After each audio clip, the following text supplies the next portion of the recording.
রাষ্ট্রপতি নির্বাচনে সংবিধানের ৭০ অনুচ্ছেদের বাধার কথা তুলে ধরলেও নির্বাচিত রাষ্ট্রপতিকে অভিনন্দন জানাতে কার্পণ্য করেনি বিরোধী দল।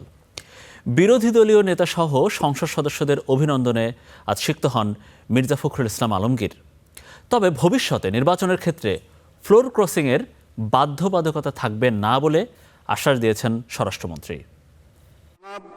মির্জা ফখরুল ইসলাম আলমগীর সর্বোচ্চ সংখ্যক ভোটপ্রাপ্ত হওয়ায় রাষ্ট্রপতি পদে যথাযথভাবে নির্বাচিত হয়েছেন। ৩.৫ দশক পর প্রতিদ্বন্দ্বিতাপূর্ণ নির্বাচনের মাধ্যমে রাষ্ট্রের নতুন অভিভাবক নির্বাচিত হয়েছেন মির্জা ফখরুল ইসলাম আলমগীর। নির্বাচনকে কেন্দ্র করে উৎসবমুখর পরিবেশ ছিল জাতীয় সংসদ প্রাঙ্গণে।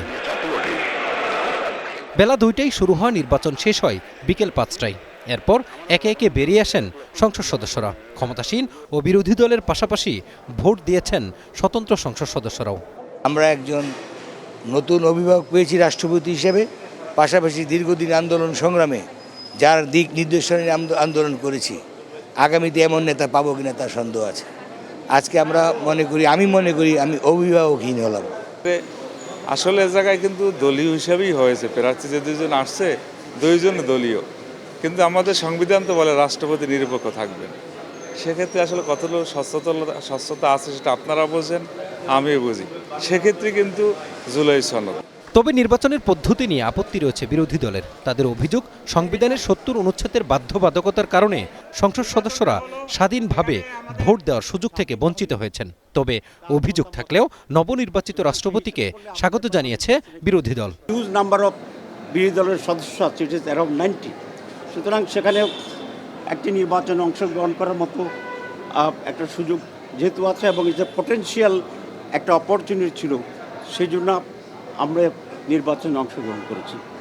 তো আমরা সেই আশাবাদ আবারও ব্যক্ত করতে চাই যে নির্বাচিত প্রেসিডেন্ট নিরপেক্ষভাবে, দক্ষতার সাথে এবং দেশপ্রেমের পক্ষে উনি তার ভূমিকা পালন করবেন।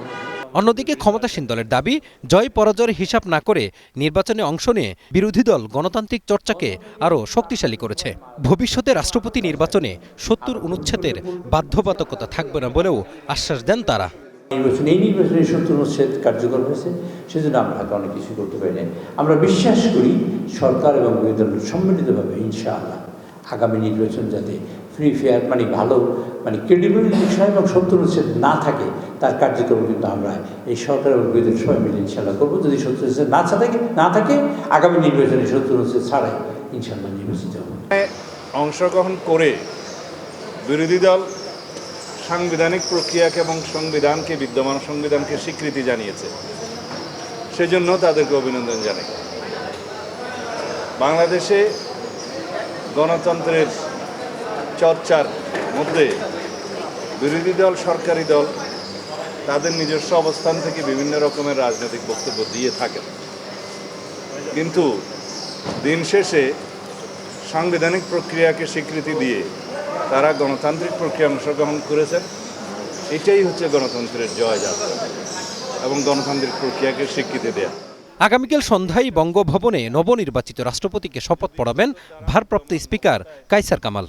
গেল ৭টি জাতীয় সংসদে বিনা প্রতিদ্বন্দ্বিতায় রাষ্ট্রপতি নির্বাচিত হওয়ার যে সংস্কৃতি গড়ে উঠেছিল, ২৩তম রাষ্ট্রপতি পদে প্রতিদ্বন্দ্বিতাপূর্ণ নির্বাচনের মধ্য দিয়ে তার অবসান ঘটল।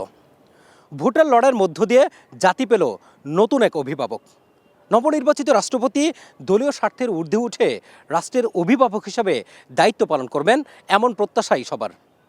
Mazharul Islam, star news, Dhaka.